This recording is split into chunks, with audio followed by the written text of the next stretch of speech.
Let's go instead to Ben from Binghamton. Ben from Binghamton, welcome to the David Pakman Show.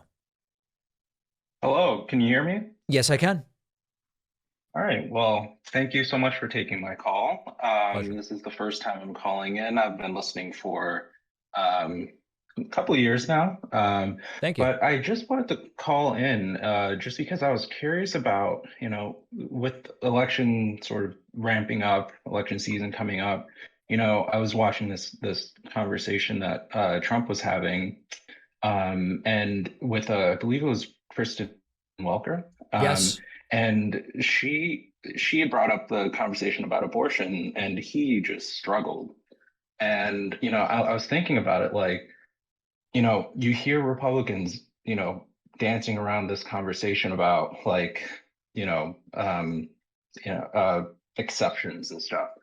If we grant them their argument that they've been making over the last couple of years about abortion being murder, and all these different things, in what instance would partial or exceptions be acceptable under their pretenses? Like, it doesn't make any sense. Well, I think but so first of all, we covered what you're talking about earlier this week. Trump ended up having to backpedal because basically Trump during the Kristen Welker interview said he'd support a 15-week blanket ban, but he thinks that the 6-week ban that DeSantis passed in Florida is bad. So basically it's like a 9-week difference. Trump then ended up having to Mm. backpedal and basically say something on Truth Central along the lines of, I support the exceptions, I'm pro-life, whatever. And then it's like he's clearly backpedaling, but it's not clear to what degree. Okay, so here's the question. When they talk about exceptions, their view could be absolutely no abortion ever, except in cases of rape, incest, or life of the mother. It could be 5-week abortion ban. So up to 5 weeks for whatever reason you want. After 5 weeks, only in those exception situations, or if you are 6-week. And then if you want a 15-week ban, it would be for any reason up to 15 weeks. But from 15 weeks on, it has to be a rape, incest, or life of the mother situation. That's how I understand them to mean when those exceptions come into play, if I'm understanding your question correctly.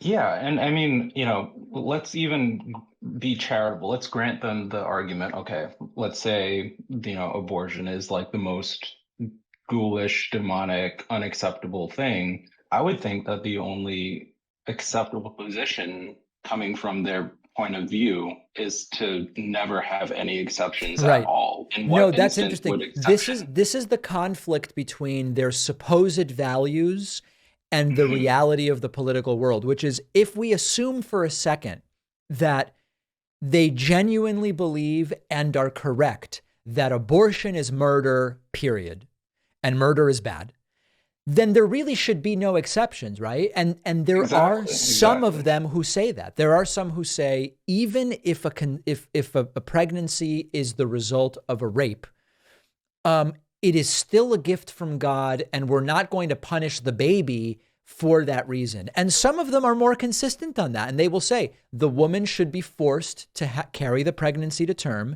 and then adoption or whatever other solutions they come up with. Some of them are more consistent. Now, the ones that aren't, the ones that say this is murder, but I'm okay with the exceptions, there's two ways to interpret that. One is they don't really believe it's murder. Or two, they do, but they kind of believe that there's a political reality within which they have to work. And so they're kind of coming to a compromise the way you would on any issue. I don't know. I mean, you'd have to ask them. And yeah, I mean, just I think, it makes sense to just call them on their bluff. I mean, they're just being politicians. They're saying whatever, would get them the votes they're looking for. And Yeah. so, that's how you can tell that these people are not genuine. And I mean, one of the many ways, but anyway, yeah, I just wanted to see what your thoughts were on that. But yeah, thank you for taking my call. All right. My pleasure. Ben from Binghamton. Very much appreciate the call.